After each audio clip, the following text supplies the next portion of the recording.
e diz que todas as nações estão bebendo da taça. Os Estados Unidos bebeu da taça? O Japão bebeu da taça? O Brasil bebeu da taça? O Brasil bebeu da taça?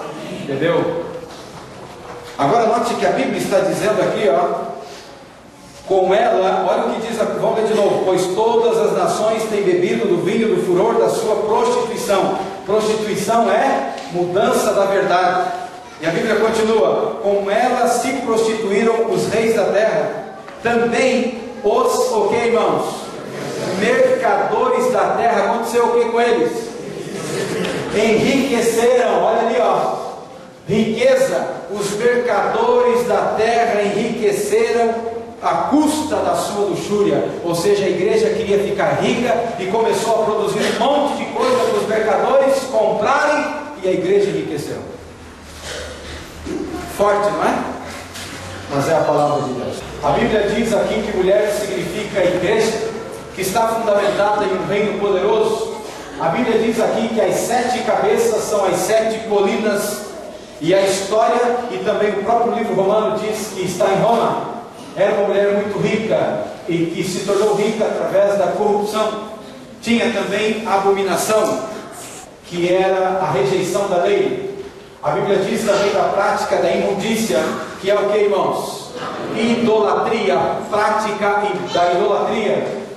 Agora note que a Bíblia diz também que havia prostituição, ou seja, eles mudaram as verdades de Deus. A grande Babilônia, obras de confusão, mãe das meretrizes, igrejas caídas, mãe das abominações da terra. Apocalipse 17 fala ainda sobre isso. Embriagada com o sangue dos santos, é uma igreja que na Idade Média matou o povo cristão, matou os santos, matou os profetas, matou os apóstolos. Agora olha aqui, ó, a igreja prostituta. Qual é o nome dela? Será que a Bíblia diz que igreja é essa? Esta igreja estaria estabelecida entre as 7 colinas. Roma é a cidade das 7 colinas. Portanto, a igreja prostituta, de acordo com a Bíblia, está na cidade de Roma. Eles mudaram a verdade em mentira. Eles quem, irmãos? Paulo denuncia e diz que foi os romanos. Portanto, a igreja romana preenche as características de Apocalipse 17. Todas as nações têm bebido do vinho da sua prostituição. Os governantes da terra se prostituíram com ela. E nós lemos: um anjo exclamou com potente voz. E o que foi que ele disse? Caiu, caiu a grande Babilônia, que se tornou morada de demônios. E aí, amados, a ordem de Deus para mim, a ordem de Deus para você, a ordem de Deus é: retirai-vos dela, povo meu. E quando nós olhamos para isso, querido e querida, Deus tem um povo em todas as igrejas. Deus tem homens e mulheres fiéis em todas as igrejas. Nunca foi plano de Deus que os cristãos estivessem separados, mas eles se separaram. Mas a ordem de Deus é: retirai-vos dela, povo meu, para não se tornar cúmplice dos seus pecados, para não receber o mesmo castigo que virá sobre essa igreja. E nós temos 2 caminhos: luz e também trevas, salvação e também o que, irmãos? E a escolha de quem? A escolha é minha, a escolha é sua. E quando nós olhamos para isso, nós começamos a pensar: o que fazer com uma verdade tão forte que nós estudamos hoje à noite? E você poderá dizer: pastor Uriel, meu coração está doendo. Eu nasci nesta igreja, passei a minha vida inteira nesta igreja, nunca ninguém me disse isso, e o Senhor hoje à noite disse. E o pior de tudo, que não só falou, mas mostrou na Bíblia. Pastor, o meu coração está doendo. Eu amo essa igreja. Assim como o seu coração está doendo, ele tem doído no coração de vários do passado, assim como doeu no coração do meu pai. Mas ele ouviu a voz de Deus e saiu de lá. Porque a Bíblia diz que importa obedecer a quem, irmãos? Do que? Aos homens. E aí está o maior presente que o céu nos deu. O céu nos entregou o Cristo lá na cruz, o maior de todos os tesouros. Abandonou a coroa no lar celestial, deixou a adoração dos anjos para vir a este mundo, foi cuspido, ultrajado, carregou uma cruz com 53 quilos de peso, não preparada para ele.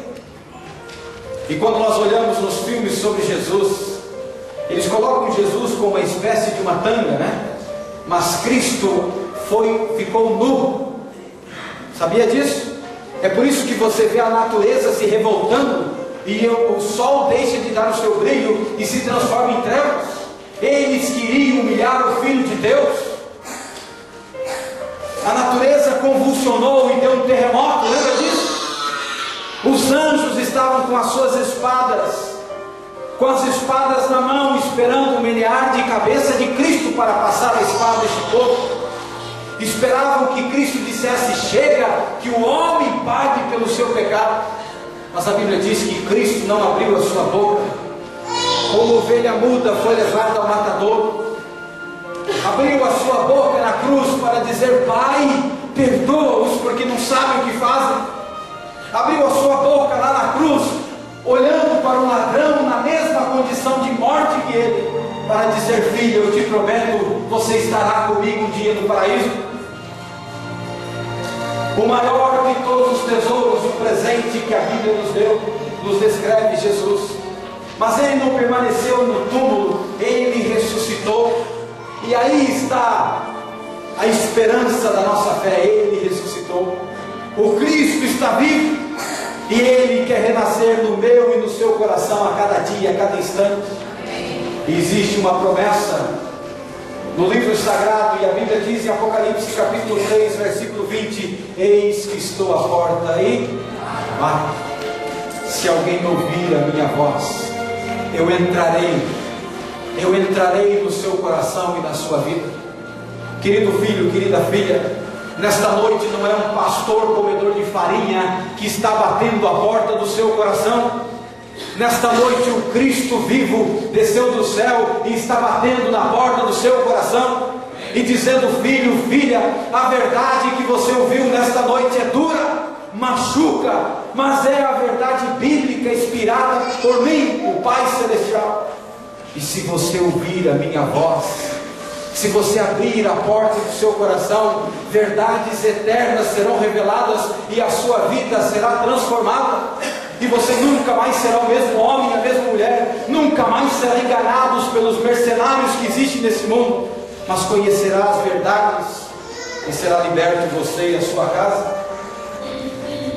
Agora, quando nós olhamos para esta cena, que tamanho tem o nosso Deus diante deste planeta tão pequeno? Que tamanho tem o nosso Deus diante das lutas e dificuldades que eu e você enfrentamos? Ele toma o mundo na palma das suas mãos e ele olha para você e diz: filho, filha, tenha fé e aguarde. Está chegando o fim do sofrimento da raça humana. E talvez na semana passada você chorou quando você viu um maluco inspirado pelo demônio entrar numa escola e matar aquelas crianças, porque eu chorei ao ver aquilo. E eu não tenho dúvidas que o Cristo Todo-Poderoso também chorou. Crianças inocentes que pagaram com a vida por causa de um mundo mau e sanguinário. Até quando viveremos num planeta da maneira como este, que as pessoas não respeitam mais nem as crianças dentro da sala de aula? Crianças inocentes com a vida pela frente. Está chegando o dia que a Bíblia descreve que Cristo voltará a esta terra e Ele tem estendido o convite. Ele tem estendido o convite porque Ele vem com as nuvens. Ele vem com as nuvens e todo olho verá. Sabe, querido, a Bíblia nos apresenta um mapa. A Bíblia nos apresenta um tesouro que é este aqui. E muitas igrejas aí fora não estão estudando esse livro. É verdade ou é mentira? Usam às vezes a Bíblia para ler um verso só. E muitas, não estou dizendo todas, acabam tirando dinheiro do povo, dizendo que se você der uma oferta será abençoado. Ouça o que eu vou te dizer nesta noite mais uma vez. Deus não precisa do seu dinheiro para abençoar você. Só esse seria o motivo para você abrir bem os olhos e os seus ouvidos, para entender que tem gente roubando aí fora em nome de Jesus. Deus não precisa do seu dinheiro porque Ele é o dono do ouro e da prata.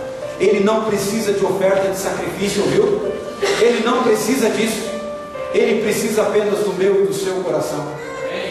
Porque há, meu amado, um tesouro no final desta jornada. Cada um de nós, eu e você, estamos numa jornada rumo ao céu. E Cristo está de braços abertos lá na Canaã celestial, esperando você e sua família chegar lá. Esperando você, João, entregar o seu coração a Jesus. E esperando você, Lucas, entregar o seu coração. Esperando você, viu, Bernadette, entregar o seu coração. E esperando você, Isaura, entregar o seu coração. Esperando você, filho e filha, entregar o seu coração e colocar Jesus Cristo como autor e consumador da sua fé. E se você fizer isso, você vai chegar lá e você vai encontrar este tesouro precioso no final desta jornada. E quando você encontrar este tesouro no final, você estará vivendo para sempre com Jesus na pátria celestial. Você estará passando a eternidade com Cristo, passando momentos lindos e especiais ao lado de Jesus. E aquele dia será um dia especial, um dia maravilhoso. E eu e você poderemos ver Cristo face a face. Ouça esta música nesta noite. Que Cristo fale ao seu e ao meu coração.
Vamos ficar em pé nesta noite.